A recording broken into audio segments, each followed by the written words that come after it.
Yes. Okay. Hi, welcome to Missologist.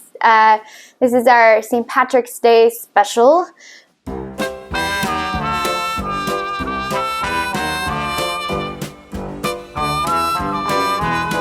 If you will. And top of the morning to you. Well, no, it's actually like 6:30 now, but 6:30 p.m., but whatever. Okay, so today I will be making an Irish shot. I just had one of these recently, actually like 3 days ago or something, and they're so good. I had 3 of them. So I'm really excited to show you guys how to make one of these. And I recently took a DNA test, and it turns out I'm 100% that bitch. No, I'm actually a little bit Irish. So anyway, let's make this.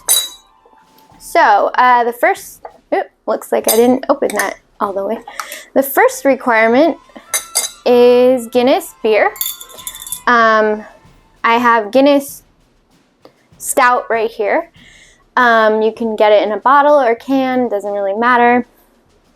And you're gonna wanna pour it into a glass, like so. I will hold that up so you can see what I'm doing. And it will fizz, so, you know, you can wait for that to like, chill out a bit.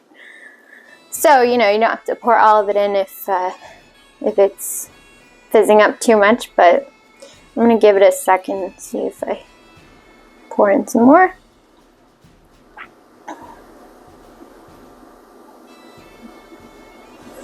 Okay. Alright, it's still kind of fizzy, but it is starting to get more normal looking. So just give it a sec. Okay, so I think it's probably okay. So the next step, let me move this out of the way, is to take a shot glass, and you don't have to do this. You could actually just fill up a shot glass and pour it in, but I figured if we're gonna do it, let's do it the right way. So you want to have some Irish cream. I'm using St. Brendan's, which recommend, really good. And we're gonna pour enough in to fill about half the shot glass. And then we are going to fill the rest of the shot glass with Irish whiskey.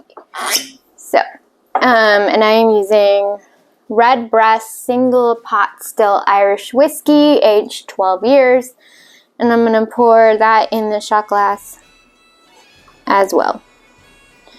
Don't worry about filling it up completely, but you know, get it so it's mostly full. Here's what the shot glass looks like.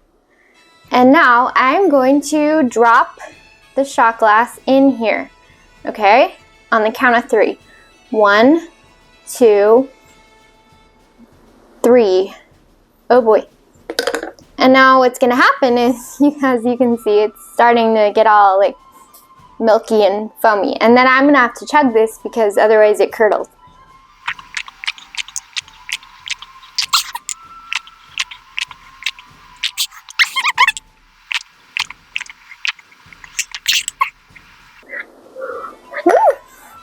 I think I got some on my nose. Anyway, so you don't have to like drink it that fast, but it will curdle. So it still tastes delicious though. It's just that, you know, the cream will curdle from the acidity of the beer and everything. So just FYI. So that's why you're supposed to just basically drink the whole thing as fast as possible. Whew. But anyway, that is an Irish shot. And I wish you all a very happy St. Patrick's Day, however you're celebrating. Oh, I've captured a leprechaun, okay? You wouldn't say I kidnapped Bigfoot, right? You'd say I captured Bigfoot. Well, that may be true, but leprechauns... But I would definitely recommend this over a green beer any day. This is like the most delicious thing ever. And so easy to make, and you'll be able to find the ingredients like anywhere. So, oh, sorry, just turning my shamrock around. So anyway, yeah, cheers.